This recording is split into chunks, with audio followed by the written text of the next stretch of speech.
அழகுல யார் சிறந்தவர்களா? கந்தர்வர்கள் சிறந்தவர்களாம். கந்தர்வனை போல அழகுடையவனே கந்தர்வராஜ பிரதிமம், லோகே விக்கியாத பௌருஷம், புருஷன் தான் அவன் தான். ஏன்னா சாஸ்திரம் சொல்றது ஸ்ரீ பிராயம் இதரம் ஜெகத்து, ஆனா அவன் தான் புருஷன், பரமபுருஷன்.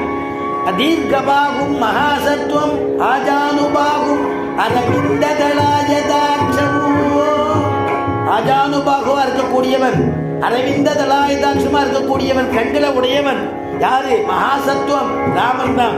மத்த மாதங்க காமினம், அவனுடைய குளிர்ச்சி, சந்திரகாந்தானனம் ராமம் அதீவ பிரிய தரிசனம், பார்க்கும் பொழுதே பிரிய வருமா. வடுவூர் ராமனை நினைச்சுங்கோ, சக்கரவர்த்தி திருமகனை பார்த்துட்டா மறுபடியும் பார்க்கணும்னு தோணும், மறுபடியும் அங்கேயே இருக்கணும்னு தோணும், ராமனை அனுபவிச்சுட்டே இருக்கணும்னு தோணும். அப்படிப்பட்டதான வடிவழகம். அந்த மாதிரி ரூப ஔதாரிய குணை பும்சாம் திருஷ்டி சித்தாபகாரிணவு, ருக்மிணி அனுபவிச்சா. இங்க வால்மீகி ராமாயணத்தை ராமனை அனுபவிக்கிறார். அப்படி சொன்னா அடுத்த ஸ்லோகத்தை சொல்லும் பொழுது காத்வா முகுந்த மகதி குலசீல ரூபா வித்யா பயோ திரவிணதாம வீராத்ம துல்யமூ தீராபதிம் குலவதி நவரணீத கன்யா காலே நிருசிம்மநர லோக மனோபிராமோ. காத்வா முகுந்தான்னு கூப்பிடுறா.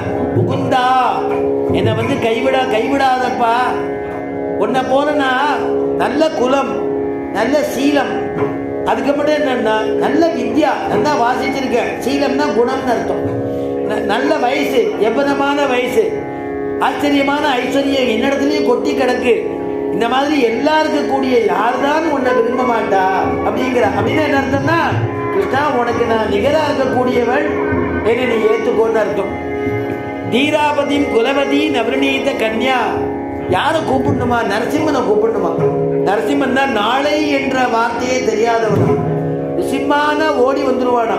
காலே நிருசிம்மநர லோக மனோபிராமோ, காலே நிருசிம்மநர லோக மனோபிராமோ. நிருசிம்மானவன ஓடி வந்துருவானா. ஏன்னா ஆண்டாள் சொல்றா. ஆண்டாள் சொல்லும் பொழுது, அப்பா நீ தான் என்ன கிருஷ்ணனை என்னோட